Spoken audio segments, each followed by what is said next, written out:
Welcome to Legendary Talks, a My Spring Harvest podcast bringing you the best sermons, Bible studies and seminars from over the decades. Today we're hearing from Dr. Kate Middleton as she speaks about identity crisis at Spring Harvest 2024.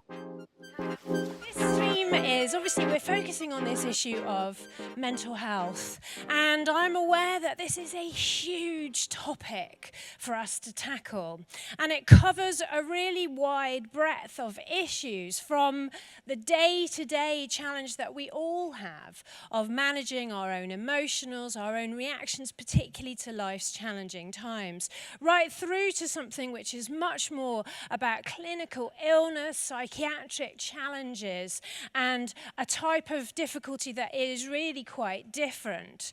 And we're going to be thinking very much probably about the lower end of things today, but thinking about that common challenge that we all have, both for ourselves, but also for those who we love, those who we support, those who we lead or work with, any of the relationships we have. And the reason is that that end of emotional and mental well-being has become so much of a battleground in recent years. We are seeing rates of issues like anxiety and depression rising and rising and rising. And we're seeing an increase in real struggle in people with how they manage those emotional difficulties, the distress, and the challenges that often life actually brings. And our culture is talking a lot more about mental health and well-being now than it used to. I'm one of the directors of an organisation called the Mind and Soul Foundation. We have been working with the church interdenominationally and across the UK and sometimes further afield for the last 20 years. And when we started, our challenge was to get the church talking about mental health at all. Conferences, events like this, often it wasn't a topic you came across.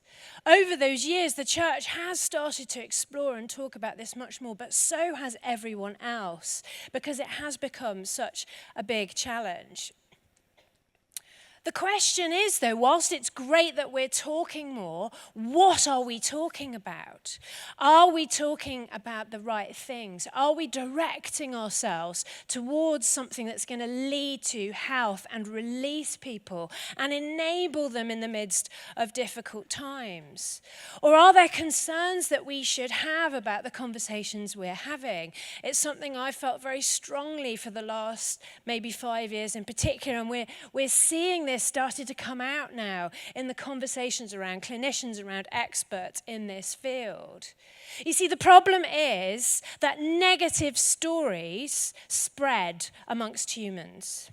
Stories that trigger anxiety or concern for you are much more likely to get your attention, to stick in your mind. And you are then more likely to share those stories, to remember and retell those stories. What this means is that whatever the conversation we're having, the risk is that we spend a lot more time talking about the challenge than the solution. In mental health, we're finding we're having lots of great conversations. We are tackling stigma. We're opening the door on things that used to not be discussed at all. We're saying it's okay not to be okay. There are some really important conversations there, but we're having a lot more conversations about illness than we are about wellness. We're having a lot more conversations about how to manage difficulty and illness than we are about how to thrive. What does it look like to get through life and its challenges? To do that as well as you can emotionally. How do you hold some of these awful emotions? You know, life is so brutal sometimes.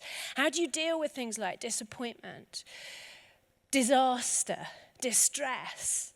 How do you do that well? Is it possible in times when the world is crazy and can feel on a bad day corrupt and hopeless? Is it possible to live life well, to not just survive, but maybe even thrive? And I think as people of God, we also have to be aware that we have a responsibility to tell a better story, to speak something into a culture and conversation that does bring the things of God, hope and light and life. This is so important. It always has been. It's important for you and me as we muddle our way through lives. But it's so important for the generations who are rising beneath us. Is there hope? How do we do this? Is the story that our young people and our young adults are hearing spoken over them, is it true that basically life is tough and they will probably struggle? And here's what to do when they fall ill? Or is there something else that we can teach them? A way to handle the challenges of life. We are seeing in our culture around mental health now, despair is taking control. And it really concerns me, and it breaks my heart for the people who are caught up in that. They feel like they've fallen ill, they are struggling, but they also feel like there is no hope. Challenges around accessing treatment mean that many of them cannot get the help and the support that they need. Despair is a huge issue, and it's such a heartbreaking human condition. So the question I want to tackle this week, obviously I just want to solve everything, but the question is, what do we do? One of the many parables that Jesus told in his time on the earth, a well-known one that many of you, if not all of us, will have heard before, is that one about the two men building their house. And one of them decides to build it on the rock. The other decides to build it on the sand. And I'm sure that at first, the guy building on the sand looked pretty, impressive. I'm pretty sure he was showing off on Instagram. His house is going up. It looks pretty wild. The other guy is just spending months and months digging foundations. He has nothing to show for all his work. But we all know what happened in that story because storms came. And it's easy when we tell this story and when we hear it preached on to focus on the one that collapsed. The storms came, the winds blew, the rain fell down. We had some of that in the last 24 hours. One of them collapsed. But perhaps what I want to get us to think about today and tomorrow is the one that stayed standing. Because that's what's interesting in our culture. I have two children. I say children. One of them is 18 now and says that it's against her human rights for me to call her a child. So I have one young adult. And that's my daughter. I have a son who is about to turn 12, so we kind of straddle both ends of the joyous adolescent spectrum in my house. So their arguments over the one bathroom that we have are literally epic and can often be heard down the street. Concerns for my children, by the way, let me tell you that when I tell stories relating to them, they do get commission. And yes, they do check my recordings, and so today and tomorrow could be quite expensive for me. But my concern for them as a mum and for all the young people and young adults I work with is I want them to still be standing. I want to be able to pass on something to them that teaches them what they're going to need in this tough and challenging time. The world is not getting simpler. And there are many things. It would be easy for us to tell a really depressing story about all the challenges that they have. Luke 6:47-48 talks about people who hear Jesus' words and put them into practice. These are the people whose houses stay standing because they are well built. My family and I spent a couple of years living in France a while back, and I think my experience of spending my whole time communicating in a language that was not my first has really influenced how I read the Bible, because I realized how much nuance you lose when you're translating. And so I love to look at the original language that the Bible is written in. Here, the Greek is really talking about foundation.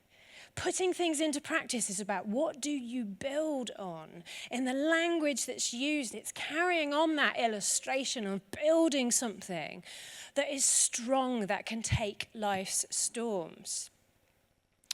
Right now, our culture encourages us to build on some pretty flimsy foundations.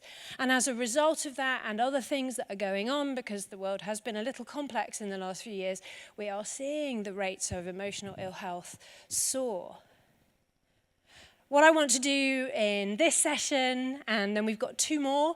We've got another session later at 2:30, which is in the big top change of venue from yesterday, and then we're back here tomorrow at the same time as today. I want to think about 3 foundational issues, 3 big topics that are the things we build our life on, and to compare and contrast what our culture says to us with some of that ancient wisdom from the Bible, to help us think about this question of how do we build solid foundations? How do we build ourselves emotionally so that we can stand up to the difficulties that life brings, to still be standing at the end of the storms? But perhaps more important to many of us in the room will be, what on earth do we teach these youngsters growing up behind us? Can we pass on a message? So I hope you'll find a relevance within that, both for you and for them. So today we are starting off thinking about the big question of identity. Now, identity is about who we are. It's about how do we understand and recognize ourselves. It's about our psychological understanding of the people that we are. And it's a huge foundation. It's one of the main building blocks that we build life upon, and I'm going to tell you more about that as we start. Identity is our beliefs about ourselves. It's our understandings, not just of the practical things of who we are and aren't, but it's about what we can and can't do. Identity tells you something about yourself. It tells you about your present, the things that might happen in your future. It helps you understand your past. It puts together a complete picture of the person you are. With solid enough identity as well, it releases you to grow, to build, to step into challenges. But if your identity is flimsy or feels insecure, it triggers all sorts of problems, lots of emotional challenge, lots of difficulty, and it changes how you respond to tough times. So let's just do a quick journey on where our adult identity comes from. So you'll see on screen early identity. I don't know those of you who've got little kids still. Thankfully, that's the stage I've passed on from. But early identity, it is formed when we're in childhood. You know, kids, when they're really teeny, they don't really have a concept of themselves as separate individuals. They literally think that they're attached to their main caregivers. But as they grow, they start to become aware of who they are. They start to recognize this reflection in the mirror as themselves. It's that joyous phrase where everything is mine. Anybody got kids? Yeah, it's mine, because they've realized they have an identity. In childhood, children are naturally what we call egocentric, so they believe that the world revolves around them. It literally does. That's their only concept, their only conceptual way of understanding the world. Some of you are thinking, I know some adults like that. But children have, they have no... we don't have to blame them for it. That's the way they are designed. They are not yet really able to take that external perspective on themselves and understand that other people have minds and perspectives. What this means, though, is they are literally like sponges. They absorb information all the time about the people that they are. They're starting to answer this question as they've become aware that they are people, which is, who am I, therefore? Who is this person that I am? It's the first early question we ask in identity.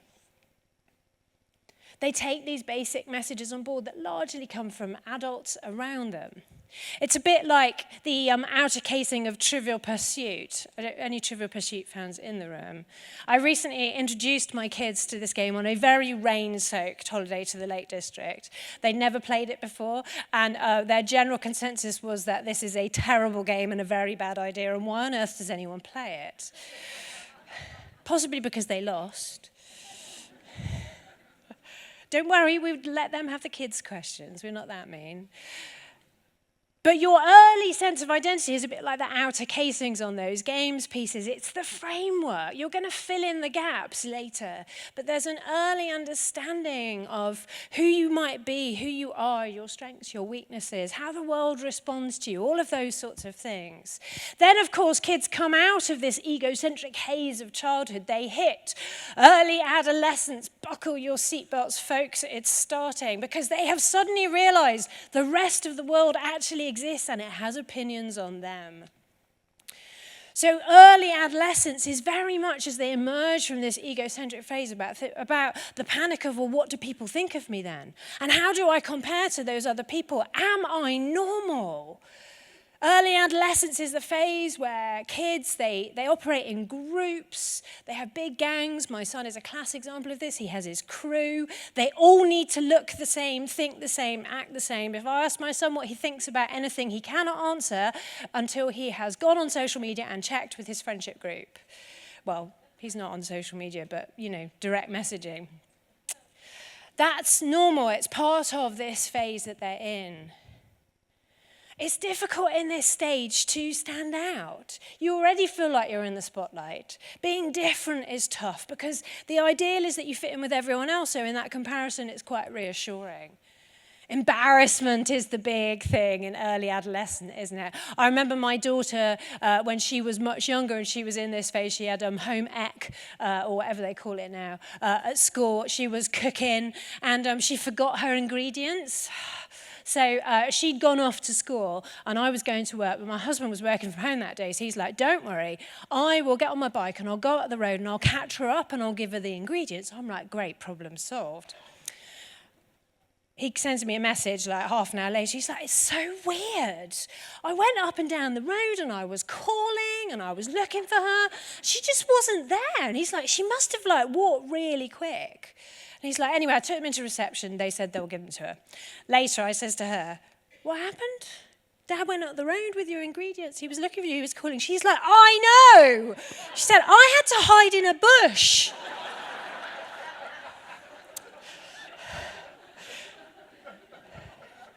It is challenging to stand out at this stage when you don't yet feel confident about who yourself. As kids journey through adolescence and they start to settle, the big question then is, well, who am I? And still this overriding question of am I okay? In adolescence, young people try on many different versions of their own identity. They're literally practicing the different versions of who they are, trying to explore and figure this out. They can be different people in one space to another. Even in the same space, you don't know which version of your son or daughter you're going to get when they walk in through the door, because it depends very much on their mood, the day, who they've been with. They start to develop more intense friendships and their interest in the outside world grows. Your influence as a parent drops like a stone. In fact, it's quite healthy for them to challenge the things that you have taught them as they start to think, well, what do I think? I'm a separate person. What do I think? This is an encouragement to some of you who thought you were doing a reasonably good job of raising your children until they started to disagree with every single thing that you've ever taught them. Remember, it's a healthy psychological thing. Sometimes now, of course, teenagers, young people, because of the complexity of social media, they can literally have different versions of themselves, different identities. It's something adults often come and talk to me about, alarmed by. Young people in their care who will have maybe several different accounts and they're all different people, or so it appears. But this is a broadening of the natural instinct that they have to explore who they are in this stage. Of course, that stuff can get pretty complicated. And not to know who you are and some of the emotional upheaval that's associated with that is a normal part of those teenage years. I don't know who I am. I feel like I'm fake in one place to another. That's actually pretty normal. Holding that journey, reassuring our young people is very much part of our role. Of course, this is when the impact of negative opinions and judgments about you can be really tough.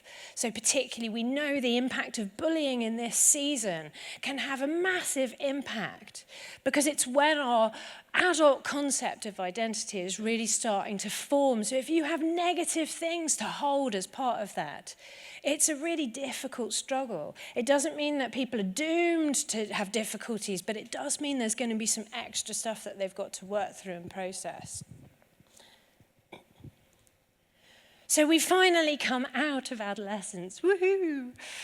I am parenting a young adult now, and I have decided, for those who are keeping notes, that this is the worst stage of parenthood. It's like all of the responsibility with none of the control. You only ever hear about the negative things. They disappear for ages. The only time they get in touch with you is when there's a problem. So it's feeling quite stressful at times, yeah. We'll have a separate little discussion about that later. But of course, as they head out into the world and they come of age, their fledgling understanding of who they are is still developing, but also then they hit the second big aspect of adult identity, because we don't exist in a vacuum. We are social creatures. So as we come of age and find our place in a wider world, the second question we have is about social identity, not our individual identity, but that wider question of how we fit in a bigger picture. Where do I belong? Do I belong? Who are my people? Where's my place? We start to take on those adult identity markers, your job, your profession, where you live or have settled, some of those more adult aspects of identities that are based around other people. You know, human beings instinctively form groups, and it's part of the way we were designed. Right back in the original Genesis account of creation, whether you believe that's literal or fable, what we know from that is this story about all these things that God creates that are good, the ancient Hebrew meaning they are just the way they should be. But one thing strikingly stands out as not good. And what is it? It's Genesis 2:18. It's when this human being who has been created is alone, literally disconnected. It's fascinating. I was reading a paper literally just a couple of days ago talking about the incredible impact, negative impact on human beings if they are disconnected. They don't live in connection with other people. We are designed to be connected. This original comment about a basic not good for us in the way that we're designed, I think we're only just starting to understand the full impact of that now. Maybe if we'd just listened to the ancient wisdom of the Bible, we'd have picked up on it sooner. You know, the groups that we're in, our place in the world contributes to our sense of identity. It's an increasingly powerful part of that aspect of how we understand ourselves. I wonder, just think to yourself for a minute, when you meet someone new, you've probably met new people already this week, how do you introduce yourself? What's the things you would say? Hey, I'm Kate. I did it today. First thing I said, talked about my professional identity, some of those adult markers of who I am. What do you choose? It's interesting. It tells you a lot about where you get some of those important parts of your identity from. I'm going to talk a lot in these sessions about one of my personal favorites in the Bible, which is Paul, the guy who wrote most of the New Testament. Such an interesting psychological study and some great wisdom in the things that he writes. He is such an interesting example of this question of identity, because his understanding of who he was changed, and his journey through that has an awful lot to teach us in our modern world. This is where he starts from, though. If you look at Philippians 3:4-6, he talks about his historical identity, where he came from. He talks about confidence in his own efforts, the things that he did, the successes he had, the things he'd achieved. These classic adult identity markers. He talks about his ethnicity as a citizen of Israel, one of the people, the Jewish people of God, even down to the member of which tribe that he was. A real Hebrew, if ever there was one. He talks then about his attachment to this other group, this religious teaching group, the Pharisees. They demand the strictest obedience to the Jewish law. That's quite a perfectionist marker, I suspect. We're going to talk about perfectionism and the challenge of turning out not to be as perfect as we would all like to be a little bit later today. But this feels like a bit of a perfectionist marker. He's got this zealousness about him. He obeys the law without fault. I like that. I have lots of perfectionists in my family. My husband is a lawyer, so he's basically a professional perfectionist. I think he would really like that. Without fault, yes. It's interesting when we look at the language that he uses, when he says, I have confidence, I had confidence in my own efforts. That word that he's using, because he's writing in Greek, literally what it talks about is a sort of, it's reliance. It's that question of what do we rely on? And this is a really useful perspective as we think about how does identity influence our emotional well-being, our ability to stand up to life's storms. There's an important link with your identity and your resilience. Because if the things that the storms has hit are things you built your identity on, that's going to trigger a lot more negative emotion, a lot more challenge for you.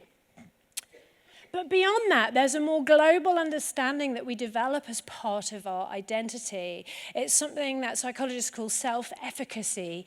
It's the basic understanding of, am I basically a capable person or not? If something goes wrong, what's the chance that I might be able to solve it? It's a sort of underlying stability that then holds the rest of the many things that life is all about. I remember as we came out of the first lockdown, my son, who then was obviously a little bit younger, he was going back to school. And we had discovered that he had basically not worn shoes for the entire of the first lockdown, because why would you? I hadn't really processed this. It turned out none of them fit. There was a mild panic in the Middleton household. And I did what every good mother does. I Amazon primed some shoes to arrive the next day in time for school, so it was all problem solved, until he came to me ashen-faced the evening before he went back to school. The school shoes were fine, but he was holding his trainers. And he's literally like, panic is just erupting from every pore of his body. And I've made a really rookie parenting error, because I have bought him trainers with laces. What was I thinking? I mean, yes, what was I thinking? He was quite old by then. He probably should have been able to tie laces, but, you know, life is busy. We had other priorities. He could not. And when I realized in that moment he'd never had laces before. He'd always had Velcro. You know, simplify things in life if you can. And so the panic, he's like, Mum, I can't do this. I can't tie these shoes. Everyone's going to laugh at me. And he's literally starting to sob. He's like pure panic. And everything in my head is like, what can I do? How can I bail him out of this? Can I somehow get more shoes by tomorrow morning at 8:30 when he needs to leave for school? And then it was like there's a better version of myself in my head being like, whoa, take a breath. He can do this. And so, of course, I had to teach him how to tie his laces. And that was hard, because at first I had to calm him down, because he's in complete blind panic. I can't do this. It's going to be a disaster. Everyone's going to laugh at me. We have to get him out of that emotional fog and then get down to, okay, you can do this. Let's look into it. Let's learn together. There are some excellent YouTubes on tying laces. And by the way, it turns out I have been doing it a really complicated way my whole life. So that's my top tip to you if you have children to teach this to. And we sat down and he went to school the next day, he did PE. I don't think they were the tightest shoes ever, but he got through. And the thing is, what Nathan learned that day, that's my son, was more than just how to tie shoelaces. What he learned is in those moments when you've hit a problem and you don't know what to do and panic is overwhelming you, he probably can do it. He might need to reach out for help. And he learned some practical things about where do you go, who are the people you can go to, are there other places you can get help? But the main thing he learned is, actually, I'm better at this than I think. I'm more capable than I think. That's such a good example of self-efficacy. Paul has done really well in human terms. He's pretty confident about the person he is. He's demonstrated his capability time and time again. He's scored high in the measures of his time. Maybe some of us are like that. Maybe some of us are people who have just kind of done well. I had one of my big brother is 5 years older than me. I hated him when we were kids because he was one of those people who just did well in everything. He got all A's, didn't have anything else in my day, none of this A-star nonsense or numbers, but he got all A's in everything. He got awarded the top prize at school. Of course he did. People used to say to me, oh, you're not like your brother. Let him off now. But some people are just like that. They just achieve in all the markers that our world says are success. It's hard, if that's you, not to build your identity on it. Hello, it's Abby Guinness here. I hope you're enjoying this episode of Legendary Talks. If you're looking for more inspirational and insightful content like this, may I direct your attention to My Spring Harvest Plus. It's our streaming website with hundreds of great talks from Spring Harvest events, present and past. It's only £5.50 a month to subscribe for all kinds of excellent content. Tap or click the link in the description or caption to discover more about My Spring Harvest Plus. The thing is, life can shake us. Things can happen that challenge us, that challenge our circumstances, but that really shake our concept of who we are. Even if we thought we had a solid identity, a solid sense of self-esteem. They are challenging because very often we actually live our lives by things that aren't true. Sort of little half-truths that we live life by. We believe them because it makes life feel better. I find the world has challenged a lot of these in the last few years. Things like we are basically in control. We can basically make sure that the people we love the most have the things that they need. I mean, the pandemic just blew that one out the window, doesn't it? We like to believe that we are basically sensible people. Like we won't do anything really, really, really stupid that has a terrible outcome. But sometimes we do. We're just human. Things happen. We make mistakes. So things can really challenge our concept of who we are. Trauma, we hear a lot talked about. Trauma now. Trauma in its most classic sense. Things that challenge our life, literally our life or that of those we love. But we're understanding a broader sense of trauma now. And I think a lot of that did come out of the experience of the pandemic and clinicians and experts just exploring how that impacted people. Trauma in terms of things that really shake aspects of your identity or pull out from under you, things that you built your life on, things you thought were solid and dependable. When something unexpected happens that you cannot control, that challenges a basic aspect of your identity. Change in its broader sense then, when you or your circumstance change, we know that is stressful. We know it triggers a lot of negative emotion. But perhaps a lot of that is because it changes bits of your identity. When you or your circumstance changes, particularly if it's unexpected, if it's not things you would have chosen, that is challenging. And even the good things can be challenging. You know, starting a new job, getting married, having children. These things are challenging because they change things about us. They change things about our identity. And of course, failure, that big F that we really don't like to talk about. What happens when something challenges the solidity of your identity, when you mess up, when something has an impact that you didn't want it to? This is what we are going to talk about. 2:30 in the big tent. How do we handle the reality that although we would like to think we are perfect and will not make any of the big significant mistakes, actually we are much more flawed than we would like to realize? How do we hold that? And in a world that actually encourages more and more and more to become more perfect, more the superhero versions of ourselves, how do we hold the dissonance in our minds that says, actually, I'm quite relieved if I just get through the day without screwing something major up? And what do we teach younger people about that? Because it challenges the solidity of our identity. In all of these things, the biggest challenges are when there are mismatches in the different versions, the different understandings that we have of ourselves. So you hold in your head many different subtle nuances of your identity. There is the version of who you think you are. That's like the most basic one, perhaps. But then there's this whole thing of who you think you should be. Some people struggle with a real mismatch between those. If you set high expectations on yourself, another nod for the perfectionists, come along at 2:30, we're going to explore that. The question of who you think you should be, society's influence on that, your friends, your parents, all of those different things that teach you. And then, of course, the version of who you think other people think you are.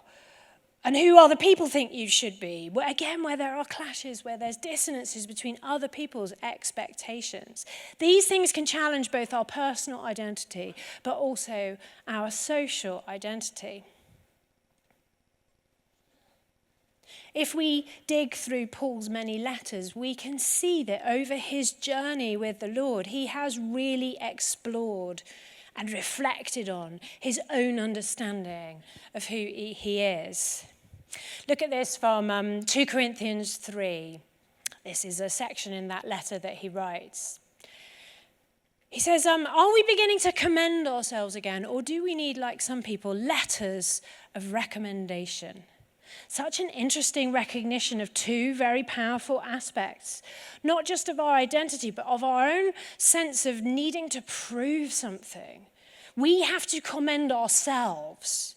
Very, very relevant in our social media modern context. I have to present to you a version of myself, both in person but also in all my different social media spaces, which is supposed to look pretty good. I mean, if we're honest. Mine looks a lot messier than it should, according to my daughter, who's very expert on these things and is always trying to teach me how to take a selfie so that my head doesn't look a really odd shape and my nose really big. Does anyone else have that? Yeah. I once had someone try and take a selfie with me after an event a bit like this, and they took it, looked at it, and they were like, oh. And they said, I'll take it again. I was like, all right, take it again. She looked, oh. And then my colleague was with me. She's like, oh, I'll just take one with Will. It's just rude. Anyway. The pressure we feel to commend ourselves, to display a really good version of ourselves to the world is a powerful one. Then Paul talks about letters of recommendation. This is the judgment other people make about us. People pleasers in the room. It's hard when someone else really doesn't like you. Again, it's something I've explored quite a lot with my kids. My daughter, because she's older, this person who's being really rude about her, they're saying that she's actually many of the things that she can be, a little bit intense, a bit too driven. She doesn't like people who are what she calls slackers. Woe betide you if you end up in a group with my daughter. She is high achieving, she works hard, and she loves it. I am a lot less like that. I'm so glad I'm not in any of the groups that my daughter is working on in her uni work. She's like my husband, I blame him entirely. But those moments when other people are reflecting back on us and it's not good. She's like, this person says I'm a control freak. She's like, how dare they? I'm going to control what they think and tell them they're wrong. Anyway, I have a lot of fun conversations with my children. When we get negative judgments from other people, that's hard. What we feel like we should get is letters of recommendation. Oh yeah, you should go to Kate's talk. She's really good. She's like really funny and she's really clever. That's really what we want to hear, letters of recommendation for us. Our society says both of these things are really, really important and we should maintain those things. It should be one of our key focuses. To resist that, we'd have to actively challenge something of what almost everything around us speaks over us every day. But the impact that has on us, if your identity and the need for that to be really amazing, if that is a constant demand on you, that's exhausting. I mean, it really is exhausting. You will have heard stories, particularly of young people who will take hundreds of photos of themselves, joking aside, to find one that feels good enough to post. It's really tiring. It takes a lot of your effort. And there's a sense, really, where you're aware of a growing dissonance because you are maintaining an illusion. We're none of us perfect. The truth underneath those glossy, perfected social media accounts is that a lot of us are surprisingly messy. One of the things that my journey of working with some amazing people across the church in all kinds of different spheres is actually how remarkably different some people are in reality from what you see on their public media sort of spaces, these external versions of themselves and what their life looks like. But it's more than just the work. Gosh, as if there wasn't enough to do in life. Now we've got to do this as well. There's the risk. Because the more you're trying to maintain an illusion and you feel like your entire life hangs on you being able to present this version of yourself that actually you're aware probably isn't completely true, the more this gap grows, the more you start to struggle with anxiety, with the pressure that you're carrying all the time. And if something goes wrong, what then? What if life does pull out from under you one of those things? I speak to people all the time who've had something hit, something happen, something's gone wrong. What if they didn't get the grades that they hoped for in their exams? What if they didn't get that uni place? What if they lose that job that they always thought was going to be the rest of their life? What if the marriage and the relationship actually starts to fall apart?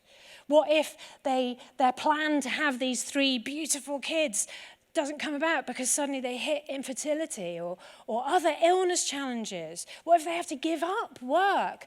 There are so many things in life that can challenge the things our culture tells us to build identity on. And that can leave us feeling really painfully aware of our vulnerability. In this passage, Paul really recognizes the potential impact of it. He's speaking with a wisdom that's beyond his time. He says that the letter, these sort of external markers, these tick box things we're supposed to achieve, he says those kind of pressures that we carry, literally it kills. The word he uses there says it destroys, it puts us to death, it disables us because it puts us under this overwhelming pressure. We're caught under the weight of a need to constantly prove our value and our standing. And we can become crushed and overwhelmed by that. And when life hits and curveballs are thrown at us, it can pull out the ground from underneath us and leave us just feeling like we're in free fall. But of course, what Paul does and what he's learned is something about a better way, a better story, something we can teach both ourselves and those we care for, and speak into a society that so desperately needs to hear this. It's somewhere else we can get this confidence from, something else we can build our identity on. And of course it is on God. And from the knowledge of our status created as loved people, children of God, masterpieces of God from that Ephesians 2 verse. What if we could build our identity and our confidence on the one thing that is solid, no matter what else life throws at us? How might that release something? Paul says that this, through the Spirit, brings life. I love the word he uses. It literally means it kind of animates us. It brings us to life. It releases something from within us that otherwise would have been held back. All the amazing potential that each one of you carry, all the amazing potential that your loved friends, children, people in your church, all those things that they carry. Imagine the difference it would make if they had built their identity on something that released them from the pressures that our worldly culture puts on them. Imagine the freedom and release if the need to constantly prove yourself was taken away from you. That would be good.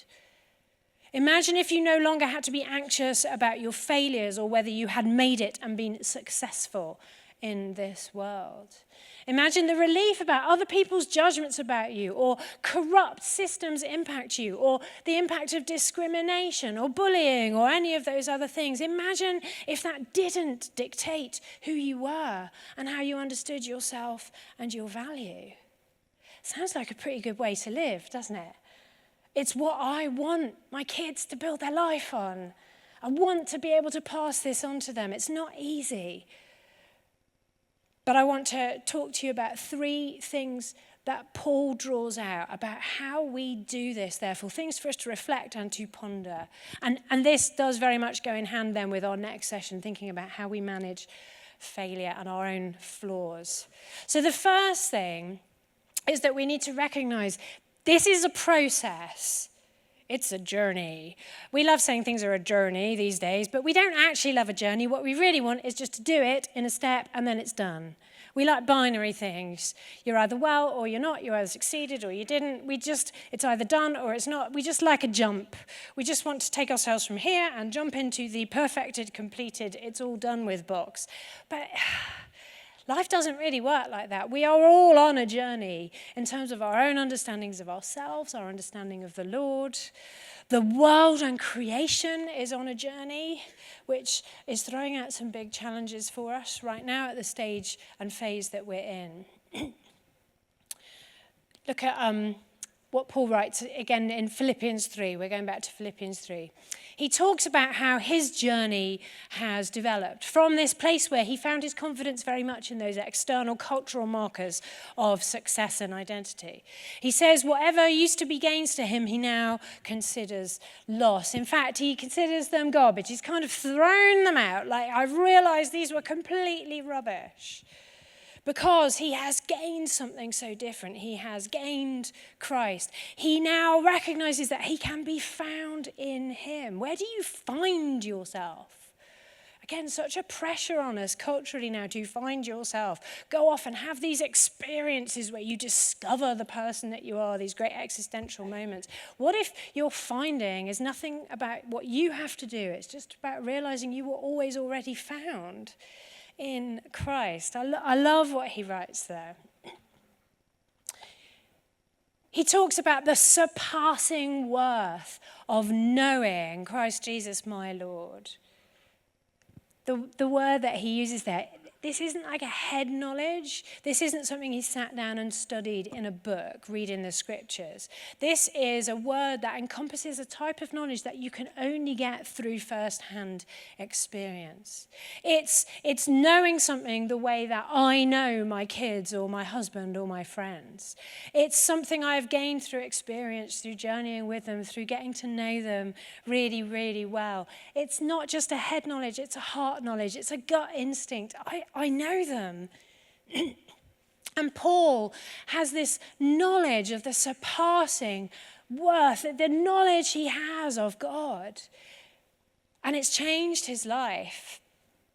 You know, we often hear quoted John 8:32. Okay, I thought you were like a, churchy crowd. John 8:32, then you will know the truth and the truth will set you free. Yeah. I'm just teasing you now. When I first met my husband, the lawyer, the high achiever, the perfectionist, he used to actually play a game with his friends. This is how sad he was, where they would say a quote and then the other would say it. They used to call it Bible tennis. Yeah. This was very much on their list. John 8:32, then you will know the truth and the truth will set you free. And we say that to people and that can be really tough if you're struggling. But I know the truth. I came to know Jesus. I go to church. I read the Bible and I don't feel set free. Why? Because that type of knowing is not a one-off head knowledge thing you can just, oh yeah, I've read that verse now. Thank you. It's transformed my whole life. This is about the experiential knowledge of journeying with the Lord, of getting to know him, of realizing how he sees you. Those who experience that for themselves, it starts to release you. It starts to set you free. Paul says that he has been found in Christ. Again, the language he uses implies a time of searching. This isn't just a one-off thing, like, when you lose your car keys and then you find them. This is a journey that he's been on to become found, to find his identity in Christ. Let's jump on to Philippians 4, one of my favourite chapters of all of his writing, because he wants us to know something really big that he's learned as a result of this. Paul says that he has learned to be content, whatever the circumstances. Oh, let's just read that again. I have learned content, whatever the circumstances. Now, that can be the sort of verse people quote at you again in a not very helpful way. You're supposed to be content, whatever the circumstances, and you're like, I don't know, my pipes have just burst, my house is flooding, I don't feel very content right now. Put that away. But what if there was something that we could learn on our journey through life, that we started to build our identity on something that was so solid, so reliable, and didn't depend on stuff that we were supposed to produce and do?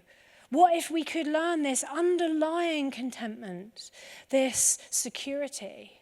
Like, lots of things can go wrong in life, but underneath it all, the thing that you're building on is solid and dependable. Again, that would be an amazing thing. Paul says, I know what it is to be in need and I know what it is to have plenty. He's had life's ups and life's downs, but he's learned this secret, how to be content in any and every situation. Interestingly, his word for content literally means sort of the direct use of it would mean a sort of self-sufficiency. It is exactly what I'm talking to you about, this sense of self-efficacy. He's learned to feel confident that no matter what life throws at him, it will basically be okay. And this is a guy who life does throw some pretty challenging things at, shipwrecks and time in prison, and he eventually loses his life for the Lord. So there's some interesting challenge there. But he's learned this solid base of confidence in something that holds him steady, even when the world around him is shaken or his circumstances are difficult. And again, there's this sense in the language that he uses of him having learned this through experience, through reflection. It's not an instant, like somebody prayed for him and the lights went on and his life was transformed. No, this is something he's journeyed on, and through his experience with the Lord, he started to learn this. I wonder, how do you reflect on yourself? Do you have intentional spaces to do that? Do you have those brilliant people who know you really well but love you anyway, who are secure spaces you can have these conversations with and reflect about yourself? The journey from head to heart goes through two places. It goes through your mind and it goes through your mouth. What are the things you are thinking about yourself? What are the things you are talking through about yourself? When you hit life's curveballs, what are the conversations and the ponderings and the reflections that you're having around that? You know, Paul gives some great advice in Philippians 4. It's about challenging our negative bias. Remember, I started to talk at the beginning of this about how our mind is drawn to things that are negative, anxiety-provoking. We are all, as human beings, professional nitpickers sometimes. We spot the things that are bad or negative about ourselves, and that's where our mind goes. He suggests a different bias. What if you intentionally spent time to reflect on whatever is true, whatever is noble, whatever is right, pure, lovely, admirable? If anything is excellent or praiseworthy. And we even have to be careful how we hold that, because our human culture says, yes, I'm going to reflect on everything that's praiseworthy about me, and then I'm going to put it on my Instagram. No, that's not what he's saying. And some of our reflections actually are about the thing beyond ourselves, which is where we get our anchor and our identity. Those are the things that are excellent and praiseworthy and lovely and admirable. But it's worth thinking about. Do you reflect on the good things about yourself? Or do you just allow your mind to go to the negative and pick holes in your self-concept all the time? Go back to that passage from 2 Corinthians 3. Remember that one we looked at a bit? Very important line that we didn't focus on, where Paul says, our competence comes from God. Now, what he's doing there is flipping our culture around. Because that word confidence, capability, our culture teaches us that our confidence, our capability comes from our achievements, from the external validation that we get from other places. He's saying, scrap that, it comes from God. What if you learned to root and anchor your sense of capability and efficacy? Like, I can do this not because I am amazing. I am frequently not the best version of myself, but because in the tough moments when I reach the edge of myself, the end of my own capability or confidence, that isn't the end. I can reach out and draw on something beyond myself. And oh my goodness, I'm so grateful. Those parenting moments where you're just like, Lord, I have no idea how to handle this. My son said to me the other day, he said, you is basically just making this up as you're going along, aren't you? I was like, actually, you're my second. You'd think I'd have worked it out by now. But we reach out to something else. The second thing, so it's a process, number one. The second thing we need to do is just a little reflection on being careful about power. So this is a very powerful thing. The things we give headspace to about ourselves become very powerful. The things that influence our sense of identity become very powerful. It's worth being aware of that. If you are in spaces where you are dealing with some difficult stuff that's challenging your identity, you know, be compassionate to yourself. That's hard. It's a big challenge. I know we're supposed to be all capable and depending on the Lord, but actually it's really tough if you're going through a season where there's a lot of challenge around your identity, wherever that's coming from. As church people, we need to be careful about how we manipulate and use this very powerful motivator for human beings.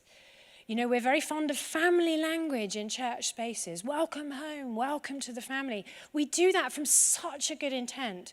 I have used a lot of that language myself as a church leader. It's really powerful. But we just need to be mindful about how we're using it.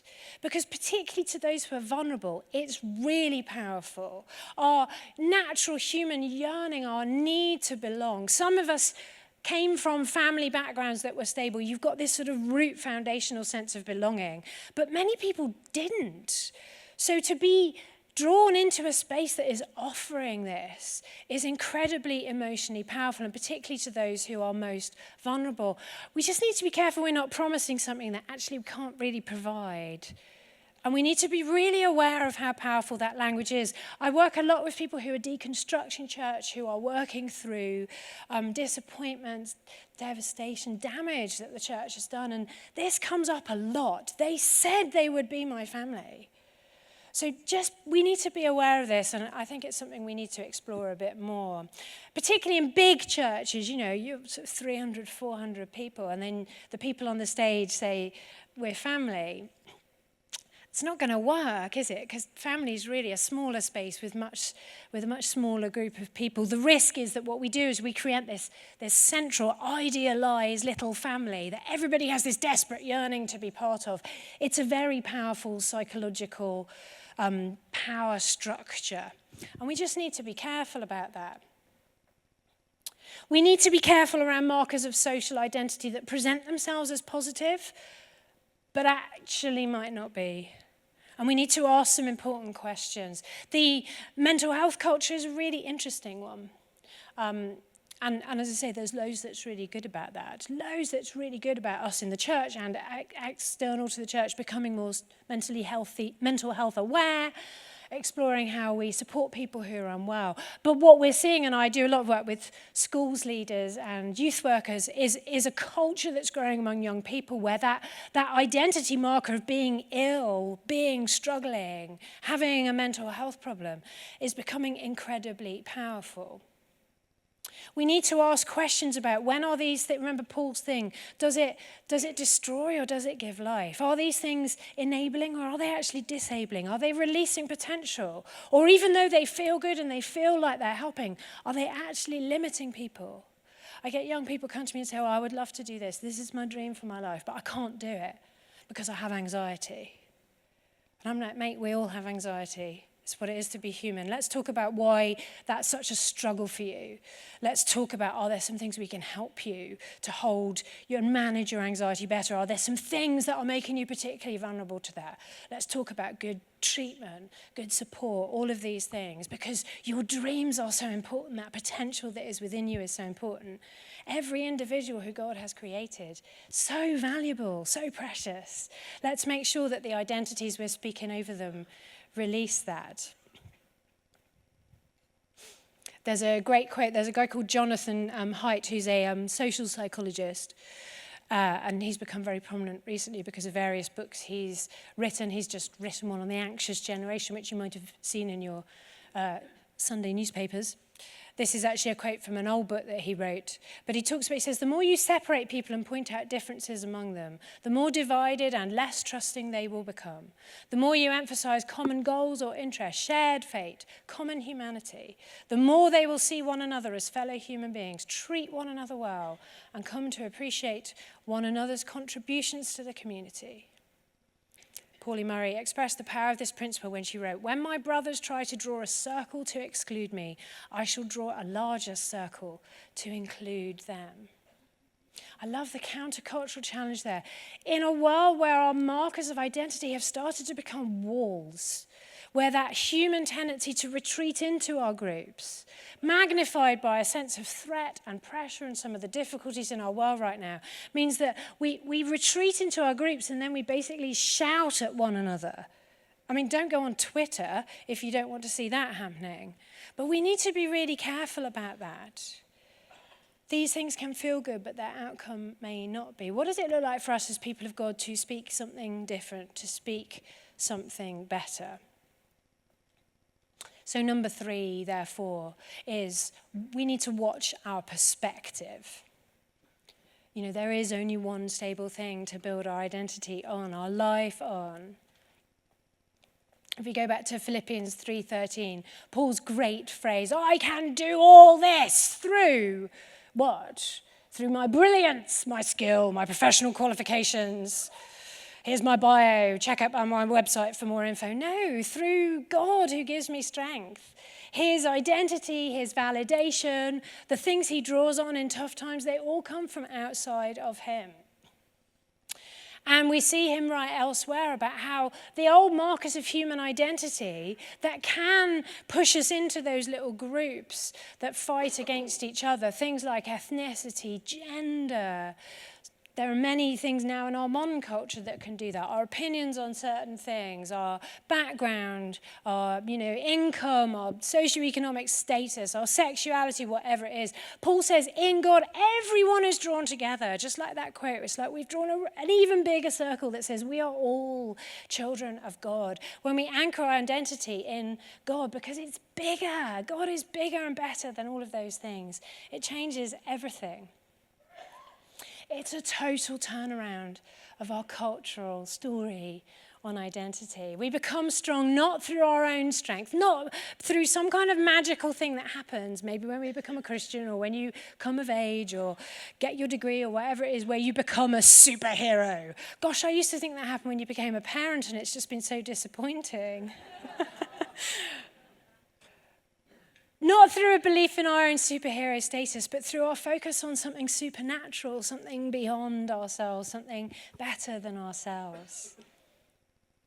This message is all through the Bible. John 3:30, he must increase, I must decrease.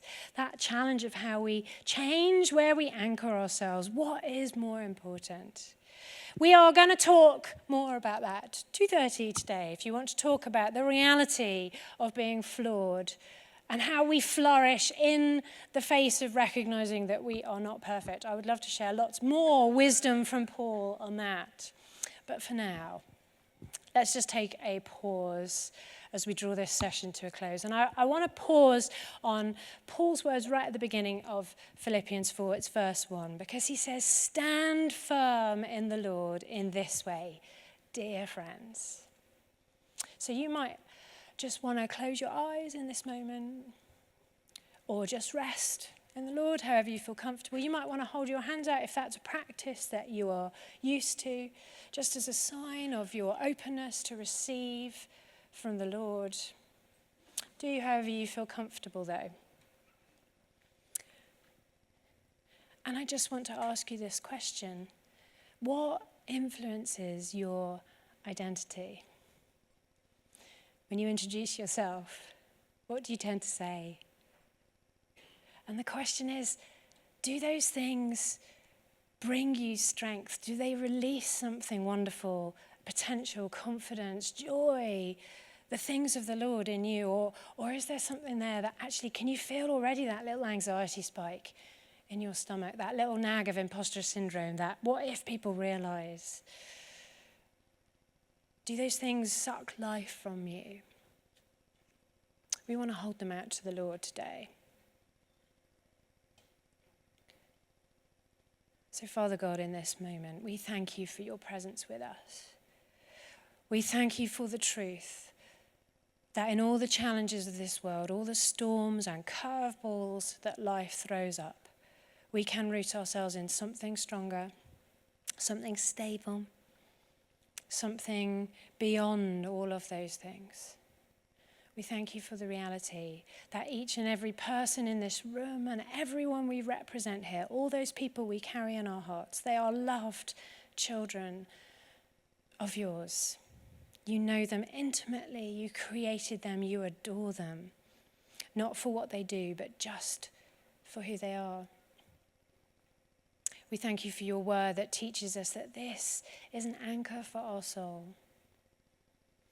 Lord God, help us as we try and make our lives in a culture that encourages us to build on things that can be so flimsy, so risky, so anxiety-provoking, so pressured.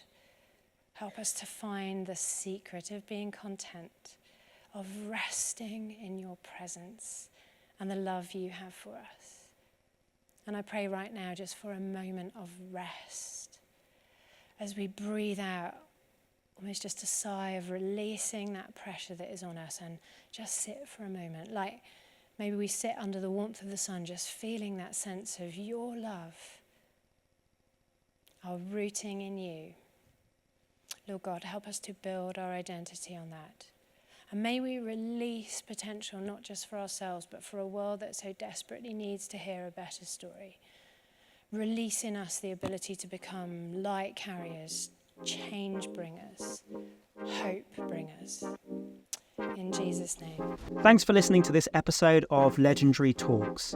If you enjoyed it, make sure you hit subscribe wherever you get your podcasts and visit springharvest.org to find out more.